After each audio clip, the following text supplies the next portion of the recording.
A young man walks on a treadmill while another peers at a computer monitor. Nodes on a screen mimic the movement of his legs. What's common to all of us in movement, even if somebody has a severe disability and can't move very well? A man in full firefighter gear steps onto a machine that says, Balance System SD. Text, Dr. Niels Huckinson, Assistant Professor, Bioengineering. There's something that, we're genetically very similar, we all have, most of the part bone, skeleton, muscle. There's a common element, and if I could understand that common element more, I could then provide insight in how to design things that would make life better for everybody. Text, Human Biomechanics. Logo, WSU Wichita State University College of Engineering. Students attach spherical sensors to a young man's joints. This is the Human Biomechanics Design Lab, and in this lab what we work on is how people move. With the small silvery sensors at his wrists, elbows, shoulders, and other joints, the young man walks on a treadmill. A student speaks from the lab. Text, David Jorgensen, Sophomore, Bioengineering. The study I've been working on this summer will make it easier to test for on-field concussions, say in football games or soccer games. We might be able to help somebody who's had an injury walk more effectively or be more efficient in their movement. A person in firefighter gear walks on a treadmill.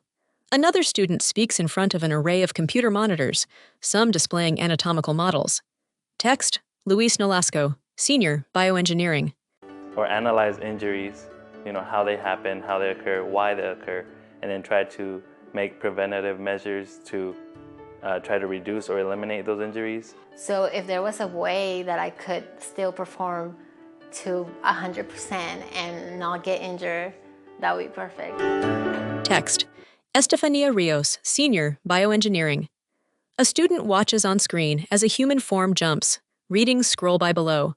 A student fills out a table on a clipboard. It means coming down to the labs, doing research, exploring questions. There's lots of great opportunities for students to have hands-on experiences.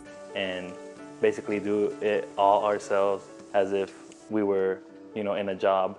This lab is the student's lab. I'm here to manage it to some extent and to make sure that people are doing things that, can be done, and ultimately to allow you to learn on how to do research and to apply the tools that we have. Students handle a circular gauge with a needle on its face. Bioengineering is a bridge between the engineering world and the medical world. Students gather around a computer. A person with sensors on their legs jogs on a treadmill. Nodes form legs on a computer screen. You're applying mechanical and computer science to it, but also you have the medical terminology, and sometimes you understand a little bit more about it than just a mechanical engineer would. I've always loved math, and engineering ever since I was a kid, and I have always wanted to help people, and it's probably the best way I see that I could incorporate both things into one career. Model human figures made up of thin, pointed shapes run at different angles, leaving pink trails behind them. Text, Human Biomechanics. Logo, WSU, Wichita State University College of Engineering.